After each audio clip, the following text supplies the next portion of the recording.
રામ રામ સીતારામ। આજે આપણે મોટા બાના દીકરાના ઘરે જે આપણે બહારથી આવતા હોય તો આપણને એક આગ્રહ હોય કે ચા પીવા આવો, અને જે આપણી જૂનવાણી જે વાતો છે જે વર્ષો પહેલાંની, અને ગામડાનું કેવું જીવન છે, કેવા રીત રિવાજ છે, એ બધું આપણે દાદીમા પાસે જાણીશું। કે કારણ કે પહેલાંના સમયની અંદર, પહેલાંના યુગની જે જૂની વાતો છે અત્યારે આપણે ખૂબ ઓછી જાણવા મળે ગામડાની અંદર।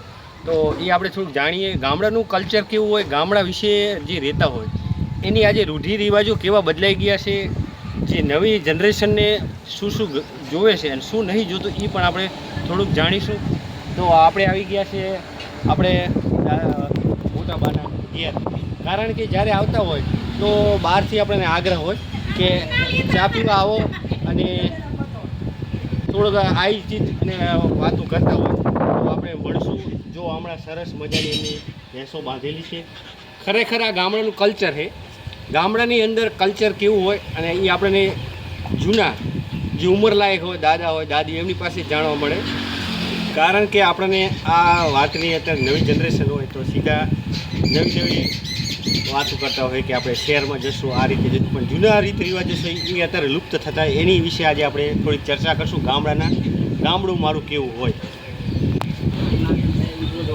આ અમારે દાદીમાં છે કે આપણે જૂના રીત રિવાજો હોય આપણા ગામડાના, તો આપણે જ્યારે સાધનો નહોતા ત્યારે બળદ ગાડામાં આપણે ખેતરે જતા, તો ઈટણે કેવા આપણને અહેસાસ થતા હતા જ્યારે જતા હતા?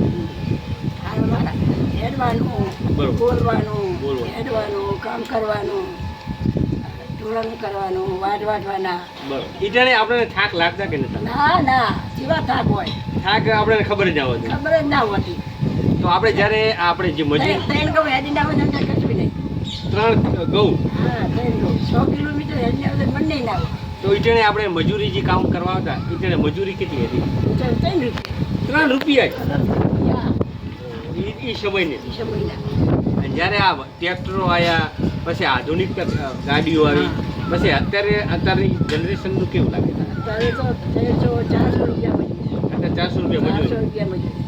અને જે અત્યારે એક આપણે સમાજની અંદર આપણા રૂઢિ રિવાજો, હગાઈ કરવા જઈએ એટલે એક વાત કરે કે તમારો છોકરો નોકરી કરતો હોવો જોઈએ તો અમારી છોકરીની હગાઈ કરશું। આવા રીત રિવાજો અત્યારે આપણે વધારે ચાલી રહ્યા છે। તો એના વિશે પહેલાં કેવું તમને લાગતું જ્યારે આપણે પહેલાં તો અમને જોતો એનું ઘર સારું, માણસ સારી, બરોબર, એનું સાફ સફાઈ સારી, એને પાસે ડાબલો છે એમાં પહેલાં આપણે એવું જોતા કે એમના પેઢીની અંદર જમીન અને એના મા બાપને બધે જોવામાં આવે, જમીન જોતા કે 5 ડાબલો તમે ખાલી।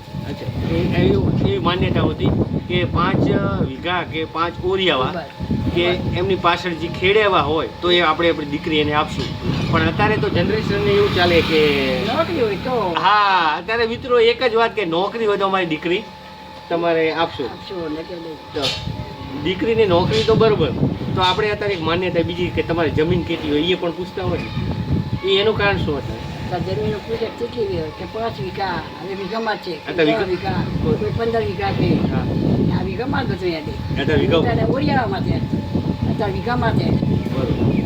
તો આ તમે જે સવારથી સાંજ સુધીની મિટિંગ કરતા કે ખેતરમાં જતા હોય, આપણે જે ભેંસોની સાર સંભાળ રાખતા હોય, એમાં અત્યારે પહેલાંના જે સમય હતો એમાં દૂધના ભાવ ઓછા હતા, અત્યારે વળતર દૂધમાં કેવું છે?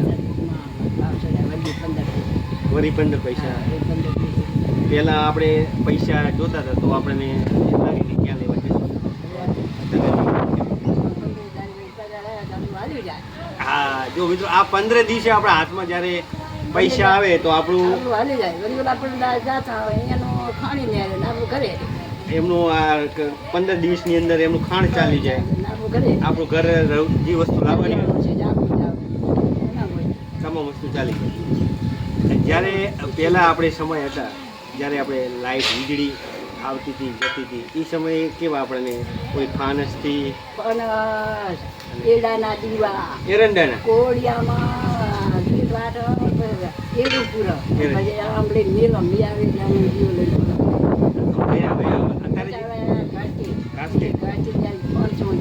ઘાસથી લઈ લેશું। ઘાસથી તો અમુકને આ નવા જનરેશન છોકરાઓને આપણે પૂછ્યું કે ઘાસ તેલ જોઈ લો તો ઘાસ તેલ તો એમને જોયું જ નહીં. એને જો આને અત્યારના જેવી 50 અમે જોયું ઘણું ને.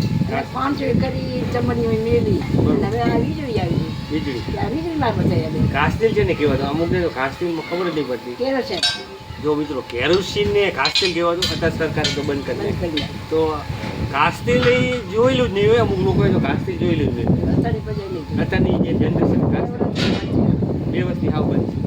તો અત્યારે આ વીજળી જે આપણને આ 24 કલાક મળે એ ઘરની એ તો હવે આમ કેવું લાગે કે આપણે મારો એ ઘડી લાઈટ જતી રહે ઘર પકા મારો જો આ એક આ આપણે જાણ નુકસાન અને આવી વ્યવસ્થા નુકસાન બરાબર.